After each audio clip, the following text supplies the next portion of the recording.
لیکن دنیا کے معاملے میں تو ہم سیٹسفائی نہیں ہوتے جہاں پہ کھڑے ہوتے ہیں. اگر 10 سال پہلے آپ موٹر سائیکل پہ تھے تو آپ چاہتے ہیں کہ آج میں گاڑی میں ہوں. اگر کسی کا 5 مرلے کا گھر تھا وہ سوچتا ہے 10 مرلے کا اور 1 کنال کا گھر میں کیسے بناؤں. اگر کل وہ 1.5 لاکھ روپیہ کما رہا تھا تو آج سوچ رہا میں 3 لاکھ کیسے کماؤں, پروموشن کیسے ہو میری. دنیا کے معاملے میں جو اسٹیگننسی ہے ہم اس کو برداشت نہیں کرتے. ہم کہتے ہیں نہیں آگے بڑھنا چاہیے, ٹھیک ہے اچھی بات ہے. تو دین کے معاملے میں کیوں ہم اسٹیگننٹ ہو جاتے ہیں؟ جتنا قرآن یاد کیا تھا بچپن میں بس بڑھاپے میں بھی اتنا ہی قرآن آتا ہے. جتنی نمازیں یا نوافل بچپن میں پڑھے بس اتنا ہی, یعنی کوئی انکریز نہیں ہے. کیوں ہم کمپلیسنٹ ہو جاتے ہیں دین کے معاملے میں؟ کیا یہ تو نہیں ہے کہ ہم دنیا کو زیادہ پریفر کرتے ہیں دین کے اوپر, یا آخرت کو پریفر کم کرتے ہیں؟ وَتَذَرُونَ الْآخِرَةَ, عجلت پسند ہے, امیڈیٹ چیز چاہتے ہیں لیکن آخرت کو چھوڑ جاتے ہیں, آخرت کو بھول جاتے ہیں, اور جو سامنے ہے اس کو پریفر کرتے ہیں اور کہتے ہیں یار آگے کسی نے دیکھا کیا, وہ دیکھی جائے گی.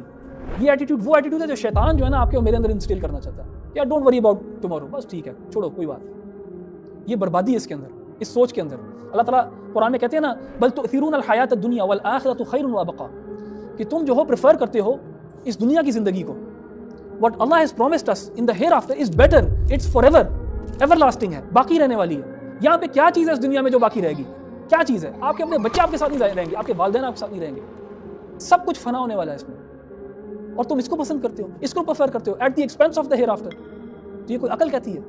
یہ نہیں کہ انسان اس دنیا میں اسٹیگننٹ ہو جائے اور کہے یار ٹھیک ہے میں ترک کر دے بالکل دنیا. یہ بھی کوئی پسندیدہ چیز نہیں ہے. دنیا میں رہو, یہ اللہ تعالیٰ کا رزق ہے, تلاش کرو اللہ تعالیٰ کا فضل جا کے, لیکن اپنے گول کو نہیں بھولو. اس کو اپنا جو ہے نا گول اینڈ فوکس نہیں بنانا ہے. فوکس تمہارا وہ ہے, یہ تو بس زیادہ راہ ہے, یہ تو تمہارا بس ٹریولنگ کا سامان ہے.